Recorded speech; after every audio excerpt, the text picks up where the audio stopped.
Good day, everyone. Today, I'll be discussing the multi-stage ensemble learning approach from credit card fraud detections. This research published by Taluk et al. Talukder et al. 2024. Our source was the research article named Journal of Big Data. The first one is the research problem and why it is important. Fraudulent credit card transactions are a persistent problem from financial institutions, causing significant losses and undermining customer trust. Traditional rules based on manual monitoring system are insufficient, especially given the high transaction volume and rapid evolving fraud patterns. The key challenges in fraud detection lies in the extreme imbalanced dataset. Fraudulent transactions are extremely rare compared to the legitimate ones. As a result, many classifiers fail to identify these rare instances, leading to costly false negative. This study addresses this problem by developing a method that improves detection accuracy while minimizing both false positive and false negatives. The next one was the data description. Our domain was the financial fraud credit card transaction classification. The dataset name was the credit card fraud detection dataset, and their size was 284,807 transactions. The fraud cases was 492. That is extremely imbalanced. The featured was 27 PCA transfer featured plus one class label. I think the next one is the ensemble methods. The proposed integrated multi-stage ensemble machine learning model addresses the challenges of fraud detection by combining multiple ensemble strategy. It integrates three distinct ensembles. The first one was the independent classifier. Number two is the bagging classifier. Number three is the ML classifier. By combining this strategy, the model leveraged the complementary strength of different classifier, improving its ability to detect rare fraudulent patterns. The multi-stage approach also enhancing generalization and reduce overfitting, ensuring that the model performs robustness on unseen transaction. The next one was the data processing and balance technique. Pre-processing and the data balancing are critical step in preparing the dataset for modeling. All features were normalized using min-max scaling to ensure the consistent ranges across variables. To address the class imbalance, the study applied multiple techniques like random undersampling, cluster centroid, instant hardness threshold, just like that to emphasize difficult classify. Huh? These three, these three data imbalance handler improve minority class recognition. This step collectively ensured that the model pays sufficient attention to rare fraudulent cases while avoiding bias toward the minority class. The next one is the classifier use. Multi-change model incorporate with two combination of classifiers and ensemble classifiers to maximize performance.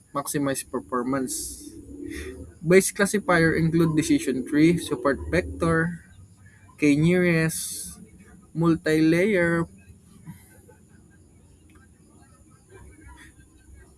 and the ensembler naman. And then the ensembler random includes random forest classifier, gradient boosting, light gradient boosting classifier, XGBoost classifier, This diversity allows the model capture different patterns in data, as some classifiers are better at modeling certain type of patterns. By aggregating the prediction of this classifier multi-stage manner, in a multi-stage manner, the author's model produces more accurate and robust prediction than any single model. The next one is the matrix evaluation. The mod achieved outstanding performance on the credit card dataset. Accuracy reached 99.94%, precision was 99.91, and the recall was 99.14%. The F1 score was 99.52%, and the AUC was almost perfect. This result indicates that the model effectively identifies fraudulent transaction while minimizing false positive and false negative.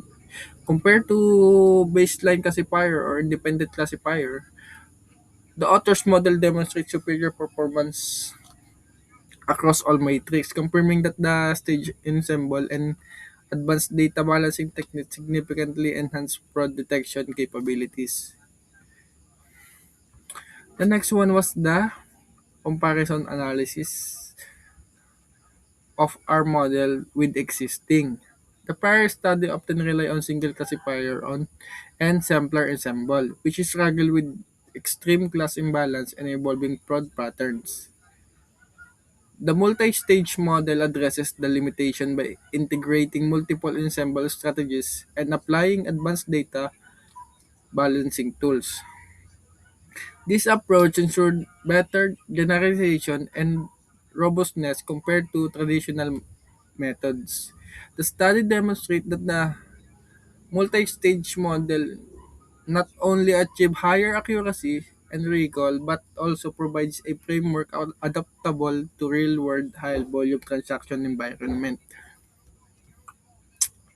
In conclusion, the ML ensemble clearly outperformed all the individuals sampler model, achieving 99.4 accuracy compared to the baseline classifier year that averaged 92-94 along with nearly perfect precision, recall, F1 score, and AUC. Overall, the model delivered a 5 to 10% improvement across all major performance metrics. This strong performance was made possible by the combined strength of the EIC, EBC, and EMC submodels, whose weighted aggregation produced more accurate and robust prediction.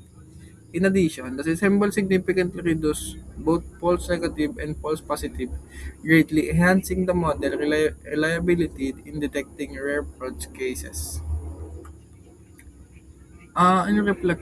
In reflection naman po, I learned that the symbol method, especially multi-stage integration ensemble like